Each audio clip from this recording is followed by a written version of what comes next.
సాధారణ వ్యవసాయంతో పాటుగా పండ్ల తోటలు, ముఖ్యంగా మామిడి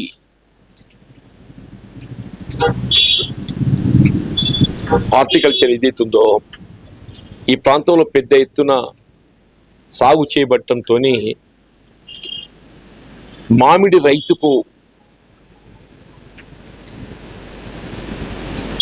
ఇవాళ మామిడి విక్రయాలకు సంబంధించి సౌకర్యం కల్పింప చేయాలని ఆనాడు 2008-9లో ఉమ్మడి రాష్ట్రంలో చెలియల్ ప్రదర్శన క్షేత్రం నుండి వాలంటరీ 25 ఎకరాలు ఏదైతుందో ప్రత్యేకంగా రాజీవ్ పళ్ళ మార్కెట్ కొరకు కేటాయింపు చేసి ఈ పళ్ళ మార్కెట్ ఏర్పాటుతోని ప్రధానంగా రైతాంగంతో పాటుగా ట్రేడరే కానీ కూలీలకు కూడా ఏదైతుందో ఇవాళ ఉపాధి కల్పింప చేయబడే విధంగా దోహదపడుతుందని చెప్పి ప్రోత్సహింప చేయడానికి మనం ఆనాడు 2008-9లో ఈ రాజీవ్ పళ్ళ మార్కెట్ను ఏర్పాటు చేసుకోవడం జరిగింది. తదుపరి అది విస్తరించబడ్డది. ఇప్పుడు ఈ మామిడి రైతు ఒక పరిస్థితి అంటే ఒక విధంగా చాలా ఇబ్బందికరంగా ఉందని చెప్పక తప్పదంటున్నాను. ఎందుకంటే ఇప్పుడు ఎస్ఆర్ఎస్పి ఆయకట్టుతోని భూగర్భ జల మట్టం పెరిగి వస్తుంది. భూగర్భ జల మట్టం పెరిగి రావడంతో ఏదైతుందో మాయిశ్చర్ కంటెంట్ పెరుగుతుంది. మాయిశ్చర్ కంటెంట్ పెరగడంతో మామిడి దిగుబడి తగ్గుతుంది. ఇప్పుడు ఒకవైపు ఏదైతుందో మామిడి దిగుబడి తగ్గడంతో ఇబ్బందులు ఎదుర్కోవడంతో పాటుగా ట్రేడింగ్లో కూడా ఏదైతుందో వీళ్ళ మార్కెట్లో ట్రేడర్స్ నిబంధనలు పాటించక లేకపోవడంతో ట్రేడర్స్ ఏదైతుందో వ్యాపారస్తులు వ్యవసాయ మార్కెట్ సూచనలు నిబంధనలు పాటించవలసిన బాధ్యత వాళ్ళపై ఉంటుంది. ఆ నిబంధనలు పాటించలేకపోవడంతో ఏదైతుందో వీళ్ళ మామిడి రైతు మార్కెట్లో కూడా దగా చేయబడుతున్నాడు. గతంలో కూడా ఈ అంశాన్ని ప్రభుత్వ దృష్టి తీసుకుపోవడం జరిగింది. వీళ్ళ ముఖ్యంగా ఏదైతుందో మామిడిలో నాణ్యత లోపిస్తుందని చెప్పని 5% సూట్ తీస్తారే. ఈ 5% సూట్ అనేది ఆ నాణ్యతను అధిగమించడానికి ఏదైతే నాణ్యత లోపిస్తుందని భావిస్తారో దాన్ని కవర్ చేయడానికి సూట్ అనేది ఇస్తారు.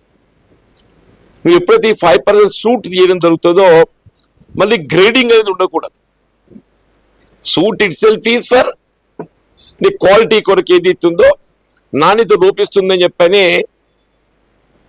ఈ 5% సూట్ తీస్తున్నాం. అంటే క్వింటల్కు 5 కిలోలు పోతుంది. ఇక్కడ క్వింటల్కి 5 కిలోలు పోతుంది. నువ్వు సూట్ తీసుకుంటే ఏదైతుందో మళ్ళీ నాణ్యత అనే నెపంతో మళ్ళీ గ్రేడింగ్ చేయడంతో రైతు 2 సార్లు కోతపడుతుండు. Either you should go for sort or grading. నువ్వు అధికారికంగా సూట్ తీస్తున్నప్పుడు గ్రేడింగ్ చేయకూడదు. ఈ మార్కెటింగ్ శాఖ అధికార పర్యవేక్షణ లేదు. ఇప్పుడు ఆక్షన్ సిస్టమ్ అనేది ఏదైతుందో రైతుకు ఈ పోటీ తత్వంతో ఈ ధర మనకు ఆశించిన మీద లభిస్తుందని చెప్పి భావిస్తామే. ఈ ఆక్షన్ అనేది కేవలం నామమాత్రమైపోయింది. ఆక్షన్ అనేది ఏదైతుందో మార్కెటింగ్ శాఖ అధికారుల పర్యవేక్షణలో ఆక్షన్ కావాలి. ఆక్షన్ అనేది మార్కెటింగ్ శాఖ అధికారుల పర్యవేక్షణలో ఆక్షన్ కావాలి. కానీ ఏమైపోయింది, మార్కెటింగ్ శాఖ అధికారుల పర్యవేక్షణ లేదు. ఆ ట్రేడర్స్ వాళ్ళకు వాళ్ళు ఏది ఇచ్చిందో మేము ఆక్షన్ చేయబడ్డది అనేది 4 పార్టిసిపేట్ అయినట్టు ఆ 4 పేర్లు రాసుకొని ఆ 4 రకాలైనటువంటి ఒక ధరలు వాళ్ళు పేర్కొని వాళ్ళ డిపార్ట్మెంట్కి చేయడం జరుగుతుంది. మార్కెటింగ్ శాఖ అధికారులు ఏదైతుందో సీజన్లో మీకు ప్రతిరోజు ఈవినింగ్ 6 to 10 మార్కెట్ ఎంతవరకు అవుతుందో అంతవరకు ఏదైతే మార్కెటింగ్ అధికారులు హాజరు ఉండాలి. వాళ్ళ పర్యవేక్షణ ఉండాలి. వీళ్ళ కమిషన్ ఏదైతుందో 4%.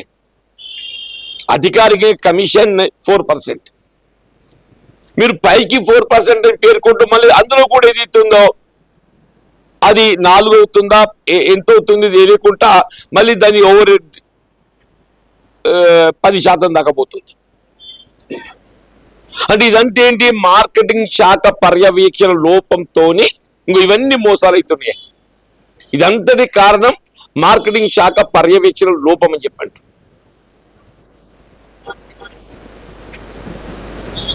ఇప్పుడు తూకం వేయబడ్డ తదుపరి ఏదైతుందో ఆక్షన్ తదుపరి తూకం వేయబడ్డ తదుపరి ఏదైతుందో ఎంత తూకమైంది, ఏ రేటు పలికింది, ఆ రైతుకి ఏదైతుందో ఎంత ధరతో డబ్బు వచ్చింది, ఆ తక్కుపట్టి అంటారు. తక్కుపట్టి ఆ స్లిప్ ఇవ్వాలి. దాంతో ఏదైతుందో ఆ రైతు ఎంత తూకమైంది, దానికి ఎంత ధర పలికింది, ఆయన మొత్తం సమకూరిన మొత్తం ఎంత, కమిషన్ ఎంత, అవన్నీ అందులో పేర్కొన్న తక్కుపట్టిలో. ఆ తక్కుపట్టి కూడా ఏదైతుందో ఏ వివరం లేదు.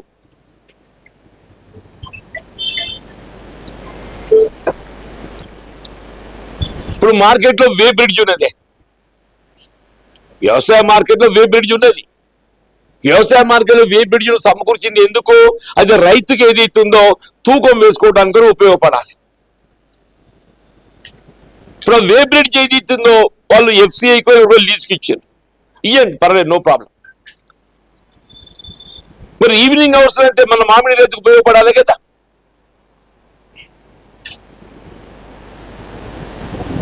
ఇప్పుడు మామిడి రైతు ఏదో వే బ్రిడ్జ్ స్థానిక మార్కెట్లో వే బ్రిడ్జ్ వినియోగించుకోబడలేక బయటపోతాడు.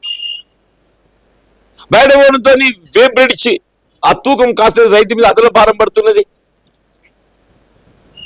అని ఒక్కొక్క అంశం చెప్పంటున్నాను.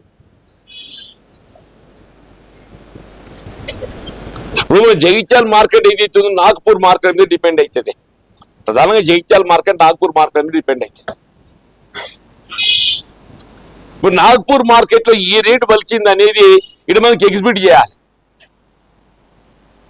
నాగపూర్ మార్కెట్ లో ఏ రేటు పలిచింది, ఏ వెరైటీకి ఏ రేటు పలిచింది అనేది మన జగిత్యాల మార్కెట్ లో ఒక బోర్డు పెట్టి రోజు ఏదైతుందో ఆ డేట్ వారీగా ఇంకో ఈ రకానికి ఈ రేటు పలిచింది ఎగ్జిబిట్ చేయాలి.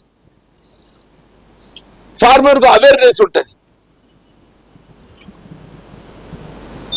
there is no such exhibition. అంటే ఈ అంశాలన్నీ కూడా ఏదైతుందోనే గతంలోనే ప్రభుత్వ దృష్టి తీసుకెళ్ళినా కొంత మార్పు వస్తుందని చెప్పని ఏ మార్పు కూడా రాకపోవడంతో వాళ్ళని డైరెక్ట్ గా ప్రత్యక్షంగా కలెక్టర్ గారిని కలిసింది. గౌరవ జిల్లా కలెక్టర్ గారితో మాట్లాడి ఈ అంశాలన్నీ కూడా వారితో చర్చించి వారికి లిఖిత పూర్వకంగా ఇలా ఈ జగిత్యాల మ్యాంగో మార్కెట్ లో రైతాంగం ఎదుర్కొంటున్నటువంటి సమస్యలన్నీ కూడా వారికి తెలియజేయడం జరిగింది. ఇప్పుడు ఆల్మోస్ట్ రైతు అనేవాడు ఏదైతుందో ఒక 5 to 10% నష్టపోతుండే. 5 to 10% నష్టపోతుండని చెప్పంటున్నాను. ఒకటి దిగుబడి తగ్గిపోయి అట్లా నష్టపోతుండు. ఇప్పుడు ఈ ప్రకృతి వైపరీత్యం వడగళ్ళ వాన ఇప్పుడేమైతే తెలియక రైతు ఆందోళనకు గురవుతున్నాడు.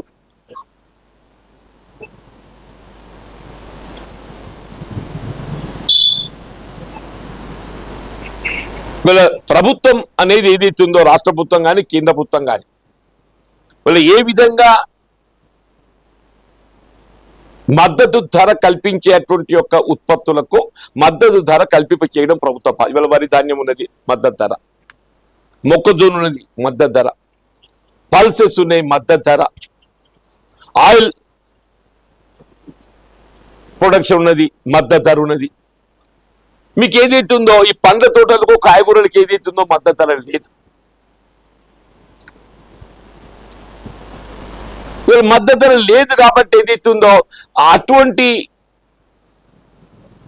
ఈ తోట పండ్ల తోటలకు సంబంధించి ఆ రైతు ఏ విధంగా దగా చేయబడకుండా ఆ రైతుకు అండగా నిలబడాలి. ఇట్స్ ఎ సీజనల్ ఫ్రూట్ 2 మాసాలన్నా సీజనల్ ఫ్రూట్ ఏప్రిల్ మే అయితే దగ్గర పడిపోతుంది. ఏప్రిల్ ఆరంభంలో 70 రూపాయలు 80 రూపాయలు పలికిందే, ఇవాళ 50 రూపాయలు అని చెప్పంటారు. 50 రూపాయలు అనేది ఏది అవుతుందో ఒక 2 ట్రాక్టర్లు 50 రూపాయలు వస్తుంది, మిగతా 30-35 మధ్య నడిచిపోతుంది. మొత్తం మార్కెట్లో ఏదైతుందో ఎంత వేమెంట్ అయింది సరుకు, ఎవరిది ఎంత సరుకు, ఎవరికి ఎంత ధర పలికింది, మొత్తం ఎంత సరుకు వచ్చింది, ఎవరికి ఎంత పలికింది, మొత్తం అది ఇన్ డీటెయిల్డ్ ఏదైతుందో ఏ రోజుకు ఆ రోజు ఏదైతుందో ఈ తక్కపట్టి ద్వారా నీకు మార్కెటింగ్ శాఖ అధికారులు అవన్నీ నమోదు చేయబడాలి. మార్కెటింగ్ శాఖ పర్యవేక్షణలో కొనసాగవలసినటువంటి ఒక ట్రేడింగే మార్కెటింగ్ శాఖ ఏదైతుందో వాళ్ళ నిర్లప్తతతోని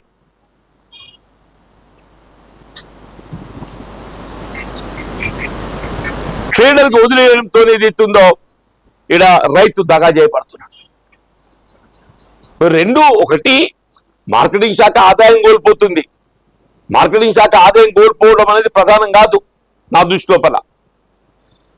మార్కెటింగ్ శాఖ ఎంత ఆదాయం కోల్పోతుందో అంతకంటే దాదాపు ఒక 10 times రైతు నష్టపోతుంది. మార్కెటింగ్ శాఖ ఆదాయం ఎంత కోల్పోతుందో అంతకంటే భిన్నగా రైతు ఏదైతుందో ఆదాయం కోల్పోతుంది. డెఫినెట్లీ మంచిది బాబు. ఫ్యాన్ ఆపొకరు చెప్పాము దీనికి సంబంధించాడు చెప్పే స్థానిక వ్యాపారులు అధికారులు 3 years to 4 years జిల్లా అధికారులు. ఇక్కడ ఒక డిఎంఓ జిల్లా కంటే ముందు ఆయన జిల్లా 9 నెలలు ఆయన. అదే జిల్లా ఏర్పడక ముందు నుండి కూడా వ్యవసాయ మార్కెట్ శాఖ అధికారి ఆయన కొనసాగుతాడు. అంటే ఈ 10 ఏళ్ళకి వెళ్ళి నేను తప్పకుండా నేను మంత్రి గారి దృష్టికి తీసుకెళ్తాను. నేను ఆయన బదిలీ చేయబడటమా డెఫినెట్లీ ఇప్పుడు ఏదైతుందో మీరనే అధికారి నిర్లక్ష్యంతో ఇదంతా కొనసాగుతుంది. మీరు అనే అధికారి నిర్లక్ష్యంతో ఇదంతా కొనసాగుతుంది. అని ఛార్జెస్ ఫ్రేమ్ చేయాలంటూ నేను బదిలీ కాదు అని ఛార్జెస్ ఫ్రేమ్ చేయాలంటూ నేను. ఇంత మోసం జరుగుతుంటే మార్కెటింగ్ శాఖ అధికారి ఏం చేస్తుండే? ఆయన బాధ్యత కాదా? ఆక్షన్ అనేది ఏదైతున్నదో ఎప్పుడైతే మార్కెటింగ్ శాఖ అధికారుల పర్యవేక్షణలో చేయబడ్డది ఆక్షన్, మార్కెటింగ్ శాఖ అధికారుల పర్యవేక్షణ లేకుండా వాళ్ళ సంబంధం లేకుండా 4 వ్యాపారస్తులు చేసుకున్న ఆక్షన్ కాదు అది. ఇది జరుగుతుంది ఏంది? 4 వ్యాపారస్తులు చేసుకుంటున్నారు. 4 వ్యాపారస్తులు అది ఆక్షన్ పరిగణించబడది. దాన్ని మీరు చెప్పి ఇక్కడ మార్కెటింగ్ శాఖ అధికారి బాధ్యత. నేను గౌరవ జిల్లా కలెక్టర్ గారు కూడా విజ్ఞప్తి చేస్తున్నాను. ఇక్కడ జరిగే ఈ పొరపాట్లకు అన్నింటి కూడా మార్కెటింగ్ శాఖ అధికారులు ఒకరు మీరు చర్య తీసుకోబడితేనే ఇంకేదైనా సెటరేట్ అవుతుంది. వీళ్ళు మార్కెట్ కమిటీలు 3 ఏళ్ల కోసం 2 ఏళ్ల కోసం ఉంటే అధికారులు 10 ఏళ్ళకి రాజ్యం చేసిన ఇంకెందుక? అధికారి అనే వాడు ఏదైతుందో శాశ్వత అదైపోయినాక ఎందుకు ఎట్లా పని చేస్తారు?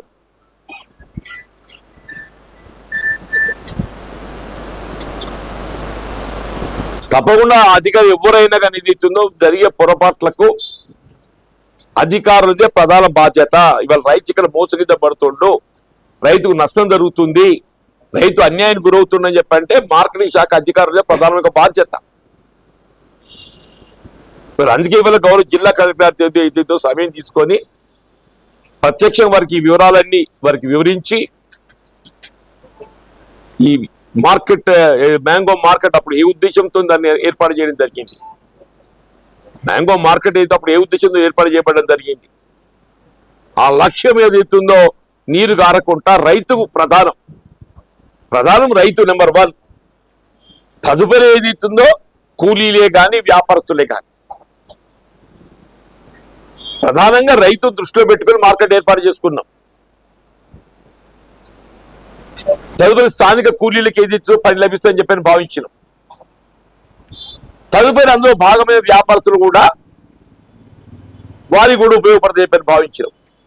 కానీ ఇప్పుడు ఏమైపోయింది, అల్టిమేట్ గా ఆ మీ కిందికి వెళ్ళి మీ ఆ వ్యాపారస్తులు పైకి వచ్చేసిండు, రైతు కిందికి వేయండు, కూలీలు కూడా ఏదైతుందో కనబడకుండా అయిపోతుంది.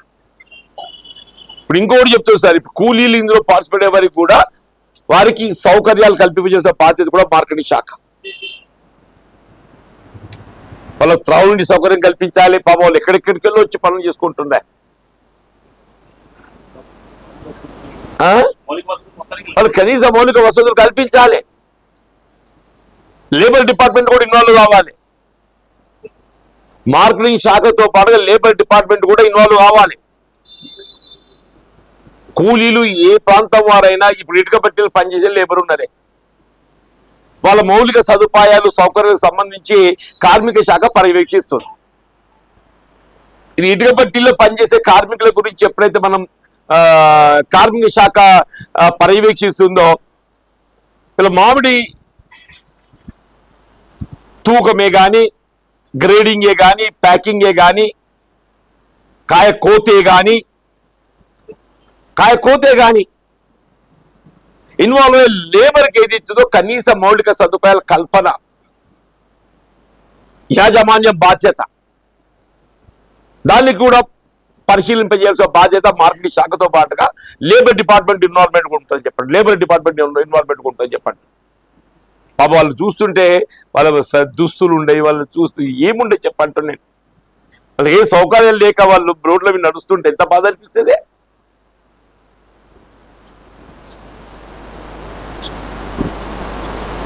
Thank you.